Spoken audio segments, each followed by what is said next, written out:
Assalamualaikum warahmatullahi wabarakatuh. Salam sejahtera untuk kita semuanya, salam dan bahagia. Bapak Ibu tutor hebat dimanapun Anda berada, dan juga tidak lupa Kepala SKB, Kepala atau Ketua PKPM yang saya banggakan. Beberapa waktu yang lalu saya sudah menjelaskan apa itu satuan kredit kompetensi dan struktur kurikulum pendidikan kesetaraan paket A, paket B, paket C pada kurikulum Merdeka tetap menggunakan satuan kredit kompetensi di dalam kurikulumnya. Marilah sekarang kita simak bersama-sama bagaimana menerapkan satuan kredit kompetensi pendidikan kesetaraan ini di dalam pembelajaran sehari-hari pada kegiatan belajar mingguan.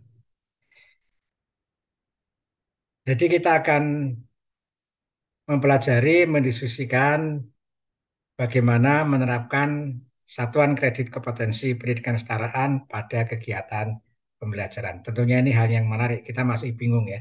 Bagaimana sih menerapkan SKK, mata pelajaran bahasa Inggris 4 SKK ini, bagaimana penerapannya dalam kegiatan belajar mingguan, bagaimana caranya. Nah, mari kita simak dan jangan lupa Bapak Ibu simak sampai selesai sehingga mendapatkan pemahaman yang utuh dari video ini. Kita ulangi dulu apa itu pengertian SKK ya. Jadi di dalam Kepmen 262 garis miring M garis miring 2022 tentang pemberian pembelajaran yang diantaranya adalah mengatur mengenai struktur kurikulum Merdeka Pendidikan Kesetaraan ya, baik program paket A, program paket B, dan program paket C. Jadi di sana diatur bahwa muatan belajar program pendidikan kesetaraan itu dinyatakan di dalam satuan kredit kompetensi atau SKK. Yang ini menunjukkan bobot kompetensi yang harus dicapai oleh peserta didik dalam mengikuti pembelajaran. Nah, satu SKK itu adalah satu satuan kompetensi yang dicapai melalui pembelajaran 1 jam tatap muka gitu ya, kemudian atau 2 jam tutorial gitu ya, atau 3 jam belajar mandiri, atau kombinasi secara profesional dari ketiganya. Ada kata kunci adalah kombinasi secara proporsional dari ketiganya. Harus proporsional ya. Artinya apa? Arti dari deskripsi ini memberikan pengertian kepada kita tidak bisa belajar mandiri saja. Artinya tidak pernah ada kegiatan belajar tatap muka, tahu-tahu ada ujian atau assessment, atau tahu-tahu kemudian dapat ijazah. Nah, ini ya tidak bisa ya, tidak bisa, harus proporsional. Proporsional memang di dalam Kepmen sekarang di dalam kurikulum Merdeka tidak lagi diatur adanya minimal 20% tatap muka, minimal 30% tutorial, maksimal 50% belajar mandiri sebagaimana diatur di dalam Permendikbud nomor 3 tahun 2008. Itu sudah tidak berlaku. Wah, kalau berlaku ini berat sebenarnya bagi satuan pendidikan. Karena minimal harus masuk 4 hari. Itu pun dari pagi sampai siang gitu ya. Sore sampai malam. Bukan setiap hari, maaf. 4 hari seminggu paling tidak ya. 4 hari seminggu. Nah, ini kan berat. Padahal banyak di antara kawan-kawan ini yang menyelenggarakan pembelajaran itu hanya akhir pekan, weekend ya, Sabtu dan Ahad gitu ya, atau mungkin Ahad saja, Minggu saja, hari Minggu saja. Nah, ini yang kemudian bisa kita laksanakan jika Bapak Ibu melaksanakan pembelajaran secara proporsional itu tadi. Ya, tetap ada kegiatan tatap muka. Dalam satu mapel pada satu semester itu tetap ada tatap muka ya. Nah, di paket A kegiatan tatap mukanya itu 1 JP sama dengan 35 menit. Paket B 1 JP selama 40 menit. Sedangkan paket C selama 45 menit. Ini ya Bapak Ibu sekalian yang perlu dipahami. Nah, di dalam kurikulum Merdeka SKK itu tetap digunakan untuk menyajikan struktur kurikulum paket A, paket B, paket C. Jadi tetap digunakan di dalam struktur kurikulum Merdeka, ya, dan disajikan utuh dalam setiap fase. Disajikan utuh dalam setiap fase. Kemudian satuan pendidikan harus mendistribusikan terlebih dahulu ke dalam setiap mapel dan kelas. Ini sudah saya jelaskan di dalam video sebelumnya. Nanti Bapak Ibu bisa menyimak ya YouTube-nya yang saya berikan di dalam deskripsi ya. Dan juga mungkin di atas ini nanti kita berikan tautan yang menjelaskan bahwa SKK disajikan secara utuh dan satuan pendidikan harus mendistribusikan. Tapi nanti juga akan saya berikan contohnya sebentar. Kemudian di dalam distribusi SKK setiap mata pelajaran itu harus dikonversi ke dalam kegiatan apakah tatap muka, belajar mandiri, tutorial. Dikonversi. Sehingga setiap minggu ini alokasinya bisa berbeda. Karena konversi dalam satu SKK pada minggu pertama, minggu kedua, minggu ketiga tidak harus sama. Artinya tidak harus sama persis atau statis. Konversinya bisa dinamis. Misalnya minggu pertama, ini misalnya ada 4 SKK. Ya, 4 SKK atau 5 SKK. Kalau ini ditatap muka semua, kan 5 jam pelajaran seminggu. Hanya satu mata pelajaran. Bisa 4 jam pelajaran. Nah, Bapak Ibu bisa mengkonversi satu SKK di tatap muka, sisanya dimandirikan. Nah, inilah yang kita sebut dengan fleksibilitasnya di sini. Bapak Ibu sekalian. Nah, ini kita lihat Bapak Ibu sekalian, contoh pengorganisasian, ya contoh pengorganisasian satuan kredit kompetensi pada program paket B. Ini kalau kalau kita lihat ya, kelas 7, kelas 8, kelas 9 dalam satu fase D. Ini kalau di struktur kurikulum SKK-nya itu utuh 88 ya. Di struktur kurikulum SKK-nya utuh 88 ini SKK-nya. Tidak didistribusi seperti ini. Belum distribusi. Siapa yang mendistribusikan? Satuan pendidikan bersama-sama dengan tutor gitu ya, merapatkan, didiskusikan dalam sebuah rapat, kemudian ditetapkan di dalam kurikulum operasional satuan pendidikan. Dibagi per kelas, per mata pelajaran, kelas 7, kelas 8, kelas 9, per mata pelajaran berapa SKK-nya. Ya, berapa SKK-nya, kemudian nanti Bapak Ibu bisa hitung, ini total nanti 88. Ya, total 88. Nah, Bapak Ibu sekalian, silakan ini di konversi, ini contoh ya. Contoh tapi maaf, bukan dikonversi, didistribusikan ya. Didistribusikan ini contoh.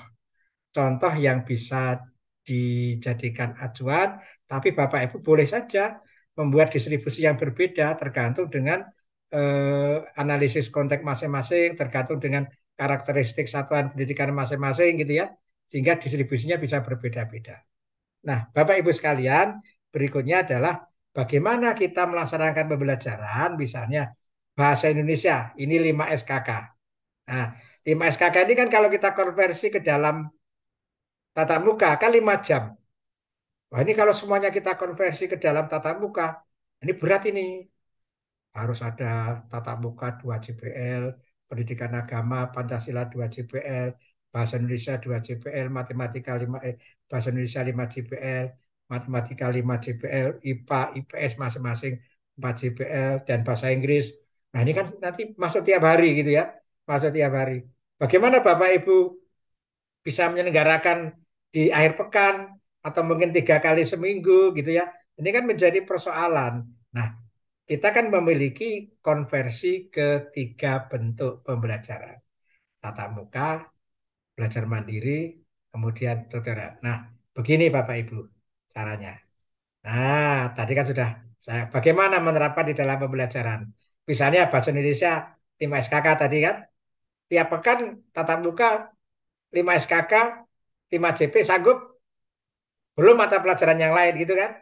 Belum mata pelajaran yang lain. Nah, Bapak Ibu nanti kan akan menyusun perangkat ajar. berupa modul ajar ya.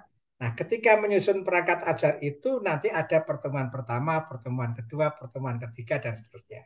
Dalam satu lingkup materi.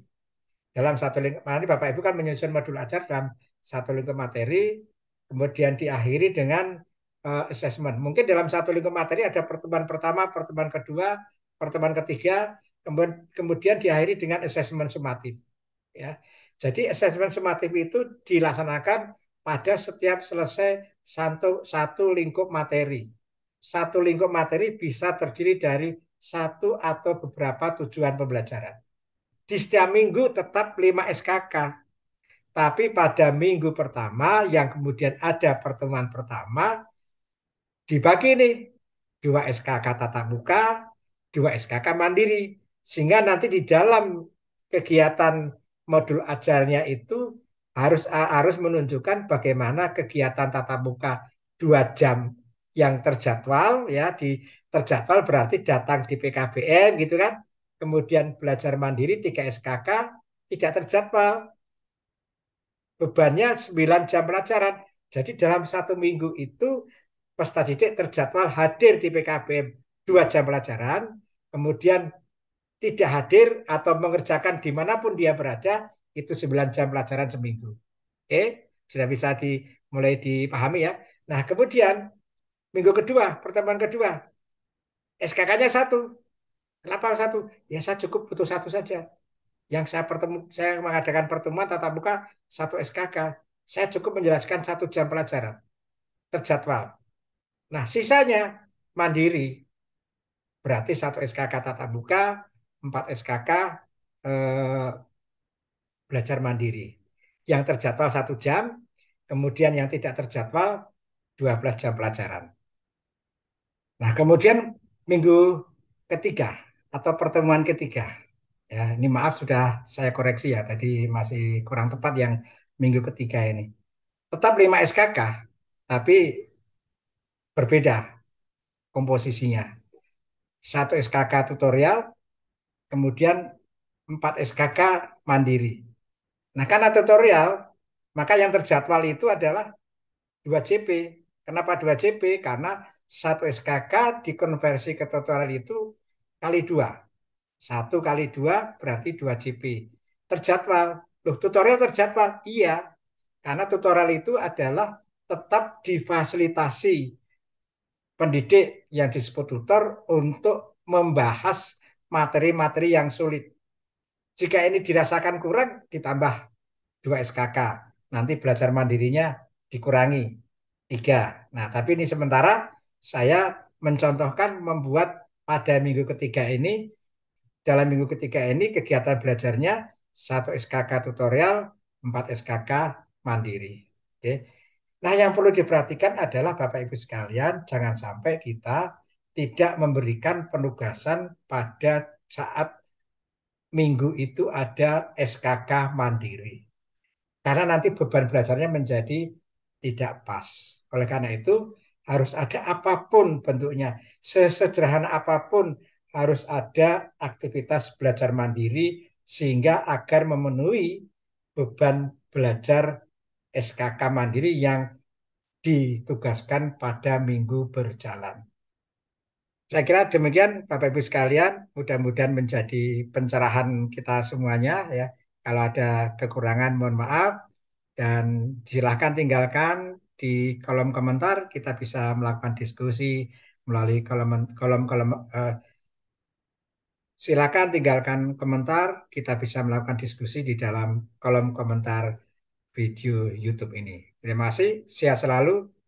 Salam sejahtera untuk kita semuanya.